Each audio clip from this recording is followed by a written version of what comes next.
नमस्कार, आप देख रहे हैं और हिंदुस्तान न्यूज आनंद सक्सेना के साथ। जिला फिरोजाबाद से ब्यूरो चीफ प्रशांत कुलश्रेष्ठ की खास खबर।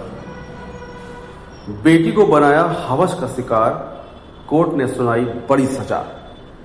इसे कलयुग नहीं तो क्या कहेंगे। माँ बाप तमाम परेशानियों को उठाने के बावजूद अपनी बेटी को बड़े लाड़ प्यार से पालते हैं और उसके बड़ा होने पर सम्मान पूर्वक डोली में उसे विदा करने के लिए कोई कसर नहीं छोड़ते। लेकिन इंसानियत को शर्मसार करने वाला एक ऐसा मामला फिरोजाबाद से सामने आया है जिसे सुनकर हर कोई हैरान है, अफसोस जता रहा है। हम बात कर रहे हैं फिरोजाबाद के थाना उत्तर क्षेत्र नगला पान सहाय के एक ऐसे पिता की जो अपनी ही बेटी को यानी कि जो 12 वर्ष की है उसे डरा धमकाकर हवस का शिकार बनाता रहा।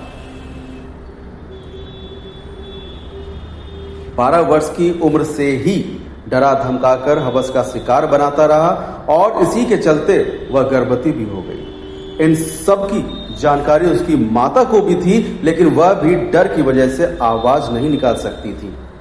आखिर उस बेटी की शादी भी हो गई, लेकिन शादी के बाद भी उसका पिता अपनी हरकतों से बाज नहीं आया।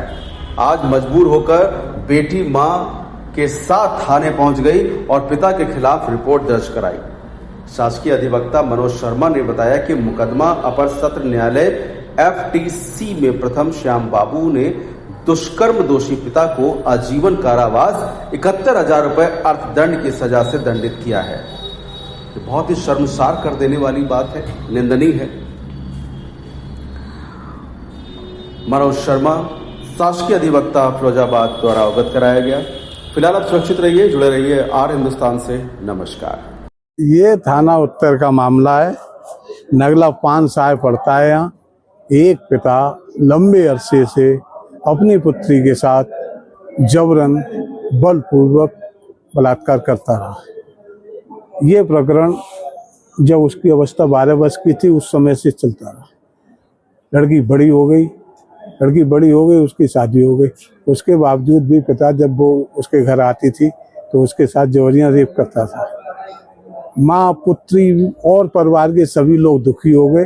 सब ने जाके इसकी रिपोर्ट दर्ज कराई। रात के समय ये रिपोर्ट दर्ज कराने गए और थाना उत्तर पुलिस ने पर्याप्त विवेचना की। विवेचना के बाद न्यायालय में पर्याप्त साक्ष्य प्रस्तुत हुए। ऑनरेबल हाई कोर्ट और सुप्रीम कोर्ट की नज़ीरें दी गई। न्यायालय ने पाया कि वाकई में गंभीर किस्म का अत्याचार है और अगर इस तरह के अत्याचारों से इन पर अंकुश नहीं लगा तो समाज को बहुत बुरा संदेश आएगा। न्यायालय ने अभियुक्त को दोषी मानते हुए और उसको आजीवन कारावास की सजा दी है और 71,000 रुपये उस पर अर्थदंड लगाया है। ये सगा पिता था और इसके द्वारा जो दुष्कृत किया गया है ना तो इसे न्यायालय ने माफ किया और ना इसे ईश्वर माफ करेगा।